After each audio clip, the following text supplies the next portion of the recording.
Hey, what's going on, everybody? My name is Quintavious Wallace, and I am a student here at Columbus State University, currently taking communication theories in the fall semester of 2015. For my research paper and my video presentation, I chose the topic of symbolic interaction.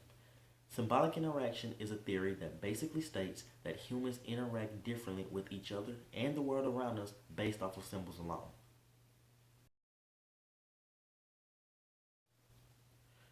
The symbolic interaction theory was first coined by George Herbert Mead, a sociologist from the early 1900s.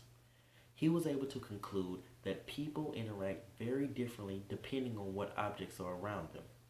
Now, with that, he was able to defer and go along with different tactics that he found out, such as the I versus me, which basically just says that the self, us as a person, is divided into two separate parts, the I and the me. When Dr. Harry passed away in 1931, many sociologists tried to take over what he had already started. But one in particular was able to get it, grab it, and just make it his own. Dr. Herbert Bloomer came along and made his own changes to it, and with that, he brought a whole new spin on the symbolic interaction theory. Throughout his study of Dr. Mead's experimentation, Dr. Howard Bloomer was able to come across three specific categories of objects of his own. One of those categories is known as social objects, which is basically just us as people and how we interact with each other every day, being the fact of how we speak to each other, how we react to certain things that we may do, and just how we just get along as a society. The second one, known as abstract objects, are basically just the ideas that we get. That is a piggyback off of the one we just talked about, as we're just talking about the different ideas that people are able to come across. For example, looking on Facebook and the various memes that come up now that revolve around racism and the Black Lives Matter movement, that influences us as a whole. The third category of objects, however, is known as physical objects, which is roughly anything that you see around you. But in an experiment of my own that I did earlier on in my collegiate life, I did something that revolved around something that everybody in college can relate to: card games. And even though I don't have that exact experimentation with me, I thought I'd just follow up with it with the students here at Columbus State. Here's my story. Okay, now this time if you know this person is okay, keep going. Now, by the way, I don't think you get the point. This is a secret canon. Don't tell nobody.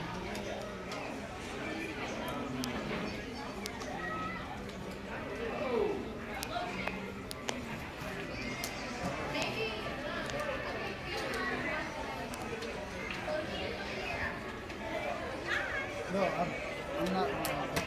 Stop. Yeah, why not? Oh yeah. You right? You did right.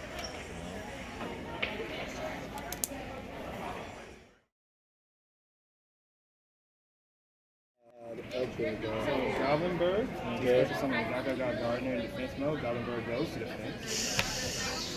What's up, Hunter? Let's see. What's up? Four. Already? It's in already? Yes. Already? Special summon. Let me see your face down. That's fine. That was cool. Hey, weirdos. I'm a weirdo now. I'm glad I'm being hooked on that. So you're good.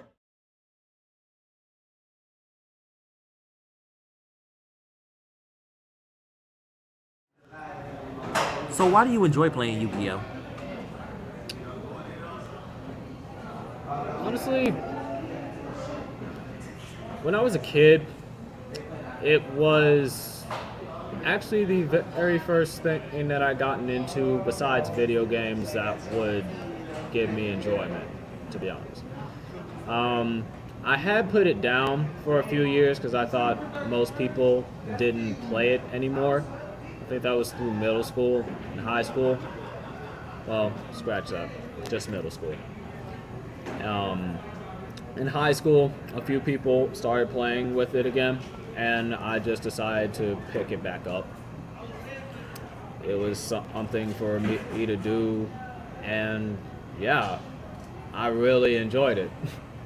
I still do. Well, it is a very popular children's card game, one of the first ones to my knowledge, besides Digimon, Pokemon, and things like that. So, with the stereotype that it's being nerdy, would you say you agree with that? Mm, I can understand why people would think it's nerdy. I mean, I kind of feel that it is. It's a part of nerd culture, like trading card games in general. But overall, I don't necessarily like the fact that people throw it in with a nerdy stereotype. It's mostly because it's associated with an anime, which is also extremely nerdy. It seems like Yu-Gi-Oh is pretty popular amongst the students around here. That's not really surprising. Yu-Gi-Oh is the number one trading card game outside of Japan right now as we speak. The only one following closely behind it would be Pokemon. But drifting away from those type of card games, I also spoke to somebody else who likes to play spades in their downtime. Let's see what he had to say about that particular card game. Alright, what's going on, man? You doing alright tonight? I'm good, sir. Alright, that's good. Yo, got a quick question for you if you don't mind. Alright. You like playing card games? Yeah, I do. Oh, really? What kind of card games do you like? Blackjack, spades, Uno, little card games like that. Card games like that. You mentioned spades. You a big fan of spades? Oh, yeah. Well, that's good. That's good. Why do you like playing spades, if I may ask? Just something I learned culturally or whatnot. Just growing up with it around me and just being around people having a good time. I mean, some of them talk trash. I'm not really a trash talker, but I just like doing it. It's fun time. Yeah, I gotta admit, I'm a trash talker myself every now and then. You said you came from your environment, so did you play back in high school and things like that? Yeah. Well, I probably started playing spades in middle school. So it's just something you just kind of grew up around? Correct. Gotcha. All right, well, thanks, man. I appreciate that. All right, no problem.